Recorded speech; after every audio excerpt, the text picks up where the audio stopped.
ಶ್ರೀ ಪಿಪಿಡಿ ಕ್ಷೇತ್ರ ಬೆಟ್ಟದಾಸನಪುರ ಗ್ರಾಮ. ಧರ್ಮೋ ರಕ್ಷತಿ ರಕ್ಷಿತಃ ಸರ್ವೇ ಜನೋ ಸುಖಿನೋ ಭವಂತು. ಈ ದಿನ ಶ್ರೀ ಪಿಪಿಡಿ ಕ್ಷೇತ್ರದ ಅಮ್ಮನವರ ಆಶೀರ್ವಾದಗಳೊಂದಿಗೆ 29ನೇ ಸುತ್ತಿನ ಪಾದಯಾತ್ರೆಯನ್ನು ಕೈಗೊಳ್ಳಲಾಗಿರುತ್ತದೆ. ಈ ದಿನ ನಿನ್ನೆ ಮಹಾಶಿವರಾತ್ರಿಯ ಹಬ್ಬದ ಪ್ರಯುಕ್ತ ಗ್ರಾಮಸ್ಥರೆಲ್ಲರೂ ಭಕ್ತಾದಿಗಳೆಲ್ಲರೂ ನಮ್ಮೂರಿನ ಶ್ರೀಕೋಟೆ ತಿಮ್ಮರಾಯ ಸ್ವಾಮಿ ಮತ್ತು ಕಾಶಿ ವಿಶ್ವನಾಥ ಸ್ವಾಮಿಯ ದೇವಸ್ಥಾನದಲ್ಲಿ ಮಹಾಶಿವರಾತ್ರಿಯ ಹಬ್ಬದ ಪ್ರಯುಕ್ತ ವಿಶೇಷವಾಗಿ ಪೂಜೆಗಳನ್ನು ಮಾಡಿರುತ್ತಾರೆ. ರಾತ್ರಿ ಎಲ್ಲ ಜಾಗರಣೆ ಇರುತ್ತಾರೆ. ಈ ದಿನ ನಾವು ಸಹ ಅಮ್ಮನವರ ದೈವಾನುಗ್ರಹದ ಇಚ್ಛೆಯಂತೆ ಈ ದಿನ 29ನೇ ಸುತ್ತಿನ ಪಾದಯಾತ್ರೆಯನ್ನು ಕೈಗೊಳ್ಳುತ್ತಿದ್ದು,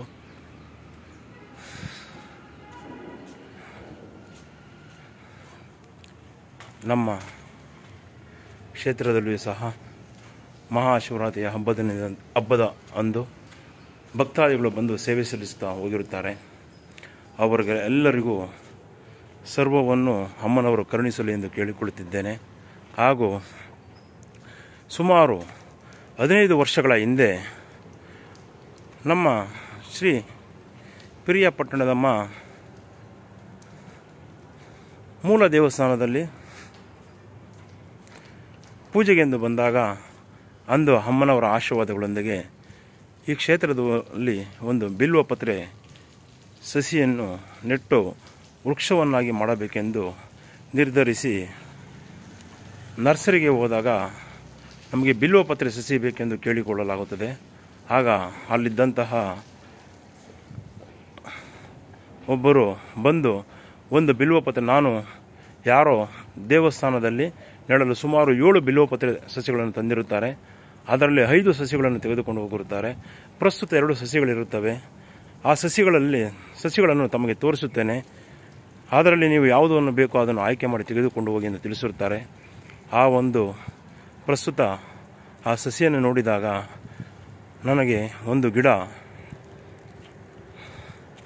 ಬಹಳ ಸೊಗಸಾಗಿ, ಧಾರ್ಮಿಕವಾಗಿ, ಭಕ್ತಿಪೂರ್ವಕವಾಗಿ ಕಾಣುತ್ತದೆ. ಏಕೆಂದರೆ ಆ ಗಿಡವು 5 ದಳಗಳಾಗಿ ಒಂದೇ ಬೇರಿನಲ್ಲಿ 5 ಸಸಿಗಳು ಬಂದಿರುತ್ತವೆ. ಪಂಚಲಿಂಗ ಬಿಲ್ವಪತ್ರೆ ಎಂದು ಆಕರ್ಷಣೆಗೊಂಡು ಆ ಸಸಿಯನ್ನು ತೆಗೆದುಕೊಂಡು ಬಂದು ಪ್ರಸ್ತುತ ಬೆಳಗಿನ ಜಾವದಲ್ಲಿ ಗಿಡವನ್ನು ನೆಡಬೇಕೆಂದು ನಮ್ಮ ತಾಯಿ ಶ್ರೀಮತಿ ವೆಂಕಟಮ್ಮನವರಲ್ಲಿ ಕೇಳಿಕೊಂಡಾಗ ಅವರು ನನಗಿಂತ ಹಿರಿಯರಾದಂತಹ ಶ್ರೀಯುತ ಚೆನ್ನಮ್ಮನವರ ಕೈಯಲ್ಲಿ ನಡೆಯಿಸು, ಹಿರಿಯರು ಆ ಸಸಿಯನ್ನು ನೆಡಬೇಕೆಂದು ತಿಳಿಸಿರುತ್ತಾರೆ. ಪ್ರಸ್ತುತ ಆ ಸಂದರ್ಭದಲ್ಲಿ ನಾನು ನನ್ನ ದ್ವಿಚಕ್ರ ವಾಹನದಲ್ಲಿ ನಮ್ಮ ದೊಡ್ಡಮ್ಮನವರಾದ ಶ್ರೀಮತಿ ಚೆನ್ನಮ್ಮನವರನ್ನು ಕರೆದುಕೊಂಡು ಬಂದು ಶ್ರೀ ಪಿರಿಯಾಪಟ್ಟಣದ ಮೂಲ ದೇವಸ್ಥಾನದಲ್ಲಿ ನಮಸ್ಕರಿಸಿ ಅಂದು ಈ ಸ್ಥಳದಲ್ಲಿ ಶ್ರೀ ಪಂಚಲಿಂಗ ದರ್ಶನ ಅಂತೆ ಮೂಲ ಬೇರಿನಿಂದ 5 ಸಸಿಗಳು ಬಂದಂತಹ ಶ್ರೀ ಬಿಲ್ವಪತ್ರೆಯನ್ನು ಈ ಸ್ಥಳದಲ್ಲಿ ನಮ್ಮ ದೊಡ್ಡಮ್ಮನವರಾದ ಶ್ರೀಯುತ ಚೆನ್ನಮ್ಮನವರ ಕೈಯಲ್ಲಿ ನೆಡಲಾಗಿರುತ್ತದೆ. ಅಂದಿನಿಂದಲೂ ಸಹ ನಮ್ಮ ಕುಟುಂಬದವರು ಈ ಬಿಲ್ವಪತ್ರ ಸಸಿಯನ್ನು ಕಾಪಾಡಿಕೊಳ್ಳುತ್ತಾ ಭಕ್ತಿಪೂರ್ವಕವಾಗಿ, ಶ್ರದ್ಧಾಪೂರ್ವಕವಾಗಿ ನೋಡಿಕೊಳ್ಳುತ್ತಾ ಬೆಳೆಸುತ್ತಿದ್ದೇವೆ. ಪ್ರಸ್ತುತ ಈ ಮಹಾಶಿವರಾತ್ರಿಯ ಜಾಗರಣೆಯ ಸುಸಂದರ್ಭದಂದು ನಮ್ಮ ದೊಡ್ಡಮ್ಮನವರಾದ ಶ್ರೀಯುತ ಚೆನ್ನಮ್ಮನವರನ್ನು ಸ್ಮರಿಸುತ್ತಾ ಅವರು ಈ ಕ್ಷೇತ್ರಕ್ಕೆ ನೀಡಿದಂತಹ ಅಗಾಧವಾದಂತಹ ಸೇವೆಯನ್ನು ಸ್ಮರಿಸುತ್ತಾ ಅವರು ಮಾಡಿದ ಕೆಲಸಗಳೆಲ್ಲವೂ ಸಹ ನೂರಾರು ಜನಕ್ಕೆ ಮಾರ್ಗದರ್ಶನವಾಗಲಿ ಎಂದು ಇದೇ ಸುಸಂದರ್ಭದಲ್ಲಿ ಪ್ರಸ್ತುತ ಈ ಸ್ಥಳದಲ್ಲಿ ಬಿಲ್ವಪತ್ರೆಯು ಕೇಂದ್ರ ಭಾಗದಲ್ಲಿ ಬೆಳೆದು ನಿಂತಿರುತ್ತದೆ. ಈ ದಿನ ಮಹಾಶಿವರಾತ್ರಿಯ ಜಾಗರಣೆಯ ಸುದಿನದಂದು ಈ ಕ್ಷೇತ್ರಕ್ಕೆ ಬರುವ ಭಕ್ತಾದಿಗಳೆಲ್ಲರಿಗೂ ಅಮ್ಮನವರು ಸಕಲವನ್ನು ಕರುಣಿಸಲಿ ಎಂದು ಬೇಡಿಕೊಳ್ಳುತ್ತಾ 21ನೇ ಸುತ್ತಿನ ಪಾದಯಾತ್ರೆಯನ್ನು ಮುಂದುವರಿಸುತ್ತಾ ಅನಾದಿ ಕಾಲದಿಂದಲೂ ಈ ಕ್ಷೇತ್ರದಲ್ಲಿ ಸೇವೆ ಸಲ್ಲಿಸುತ್ತಾ ಭಕ್ತಿಪೂರ್ವಕವಾಗಿ ಪ್ರಸಾದ ವಿನಿಯೋಗ ಮಾಡುತ್ತಾ ಬಂದಿರುವ ಸರ್ವರಿಗೂ ಸಹ ಅಮ್ಮನವರು ಒಳಿತನ್ನು ಮಾಡಲಿ ಹಾಗೂ ನಮ್ಮ ದೊಡ್ಡಮ್ಮನವರಾದ ಶ್ರೀಯುತ ಚೆನ್ನಮ್ಮ ಚಿಕ್ಕಪ್ಪಯ್ಯಪ್ಪನವರ ಸೇವೆಯು ಈ ಕ್ಷೇತ್ರಕ್ಕೆ ಅಗಾಧವಾಗಿದ್ದು ಆ ದಿನ ಈ ಕ್ಷೇತ್ರದಲ್ಲಿ ಬಿಲ್ವಪತ್ರೆ ಸಸಿಯನ್ನು, ಬೇವಿನ ಸಸಿಯನ್ನು ಹಾಗೂ ವಿಶಾಲವಾಗಿ ಬೆಳೆದು ನಿಂತಿರುವ ಬೃಹದಾಕಾರದ ಆಲದ ಸಸಿಯನ್ನು ಶ್ರೀಯುತ ಚೆನ್ನಮ್ಮನವರು ತಮ್ಮ ಅಮೃತಾಸನಿಂದ ಈ ಕ್ಷೇತ್ರದಲ್ಲಿ ನೆಟ್ಟಿರುತ್ತಾರೆ. ಈ ಮಹಾ ಸುದಿನದಂದು ನಮ್ಮ ದೊಡ್ಡಮ್ಮನವರಾದ ಶ್ರೀಯುತ ಚೆನ್ನಮ್ಮ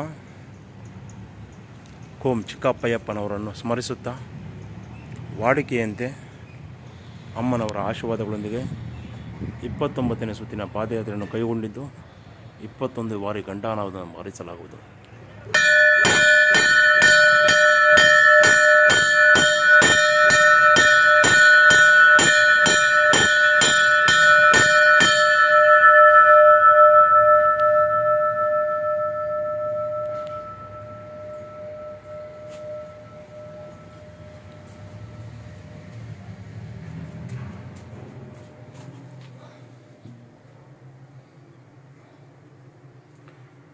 ಪ್ರಸ್ತುತ ಶ್ರೀಮತಿ ಚೆನ್ನಮ್ಮನವರು ಈ ಮೂಲ ದೇವಸ್ಥಾನದಲ್ಲಿ ಸೇವೆ ಸಲ್ಲಿಸುತ್ತಾ